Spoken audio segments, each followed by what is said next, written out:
Hey YouTubers, welcome back to my reviews. Before we proceed, let me ask you this. Have you ever wondered what the possessed Reagan from the original film might have thought of the show? The poison inside of him.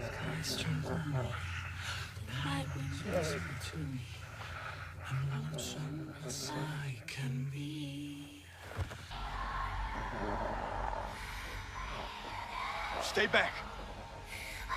I got a Bible. Can be together forever. What the fuck is this shit? Who thought this was a good idea?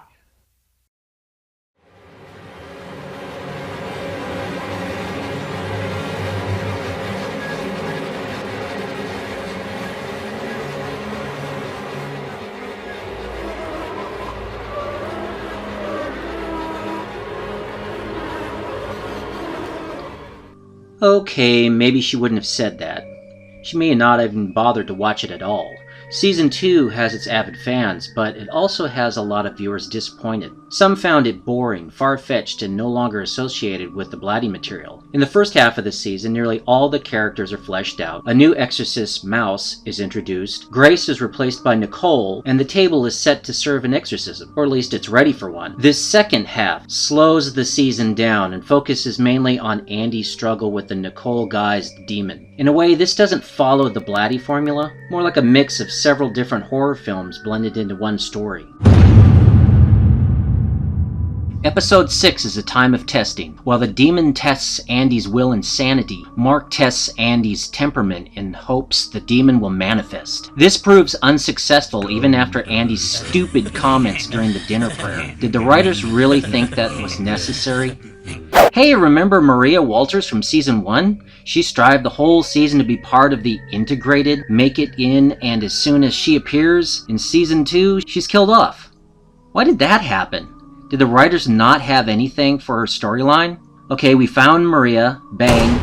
Let's find Marcus. Harper believes the island witch is after her, calling her name from the woods. Turns out to be another witch. Her mother. This winds up to be the final test for Andy as he puts an end to Harper's mom and reveals his demonic side. Episode 7 is a journey into Andy's mind. During his exorcism, Andy relives memories of Nicole, most of them altered. His reality becomes twisted and seems to drag on with many unnecessary scenes.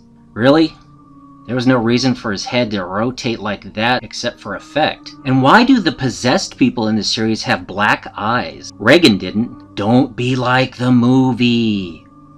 I think the writers went overboard with the use of "the power of Christ compels you," like it was a required repetitive phrase. Why? Because it was in the movie? And Father Nicola, who is our technical advisor, who is an expert in exorcism, told us that when the priests find a phrase that is particularly disturbing to the possessed person, they repeat that phrase over and over again, no matter where it may occur in the ritual, because it seems to be effective.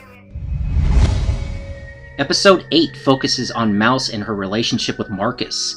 In Episode 6, the dying Maria brings it up like exposing a hurtful, dark secret. But honestly, it doesn't amount to much in the moment. Both Mouse and Marcus made mistakes 20 years ago with an exorcism gone wrong, and both are riddled with guilt, but somehow, in my opinion, their history together didn't have the impact that the writers wanted. After much reflecting, Mouse leaves Bennett at the hospital and goes alone. Back at the foster home, everyone is fatigued, leaving the two exorcists susceptible. This proves to be bad for Father Tomas later. Hoping to reach Andy, Verity volunteers to talk to him. It works, but it's short-lived. One thing that I don't understand, and it happened in Season 1 as well, why do the people involved in the exorcism express their tactics in front of the demon? The demon can hear them, right? Eventually, evil Andy escapes. He kills the Holstroms and takes both Rose and Verity captive. Oh, and add Tomas to Andy's list. He's being held captive as well.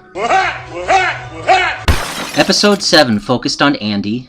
Episode 8 focused on Mouse. Now we're in Tomas's head. Again, remember last season? It becomes a wild ride for Bishop Ortega, with a special appearance from Casey Rance. It almost feels like a Nightmare on Elm Street with no Freddy. So we know that the corrupted are seeking Marcus and Tomas, but so is Mouse. So you know that they'll run into each other. Eventually.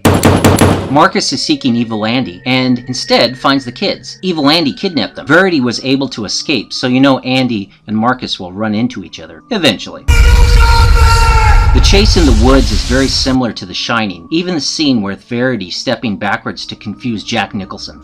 I mean Andy. Mouse arrives and is able to wake Tomas.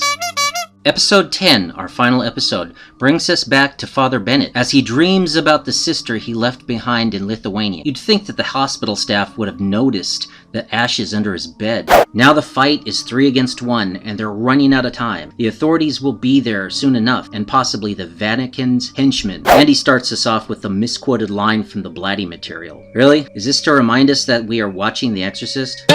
Tomas feels that Andy is holding the demon back, and again, they discuss their tactics and plan in front of the demon. I guess in this case, they can't step outside. Thomas decides to play as bait and offers himself as trade. Once he goes in, it's like scenes from Dreamscape or Insidious, and in some shots, like a bad third-person version of the video game Layers of Fear. This becomes something far from the Exorcist material until we get to the Conjuring moment, and Andy tells Marcus to shoot, paying homage to Legion, or Exorcist 3. This not being the only time the episode pays homage, after Andrew is left behind made to look as if he committed suicide, and all the sappy conclusive moments you could ask for, we witness a reenactment of the nurse station scene. Had anyone not seen the Legion film, may not have gotten that. In my opinion, this episode has far too much dialogue. I mean, do we really need the last words of Andy? In the end, we are left with Mouse and Tomas teaming up, and Marcus hearing God once again. Okay, one thing I'd like to point out, I think the final scenes would have been stronger without the shot of Bennett waking up integrated. I would have went sappy, they part ways, and boom. Sometimes I think the series writers feel like they need to explain everything or get shots of everything, like viewers wouldn't be able to figure it out if they didn't. Even in season 1, ambiguity could go a long way. So what do I think of the season?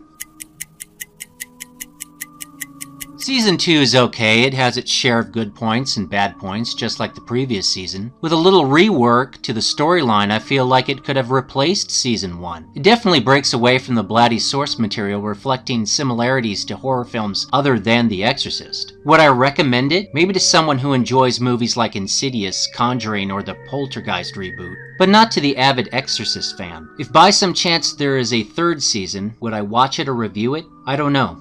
I don't know if further reviews of the series would be worth it. The series should have been titled Exorcist: The Next Chapter. It is not William Peter Blatty's Exorcist. It's 40 years later and someone else's story. Thanks for watching. If you enjoyed my video, click the like button and subscribe as there are more videos to come. Click the bell icon and receive alerts to future videos. Thanks.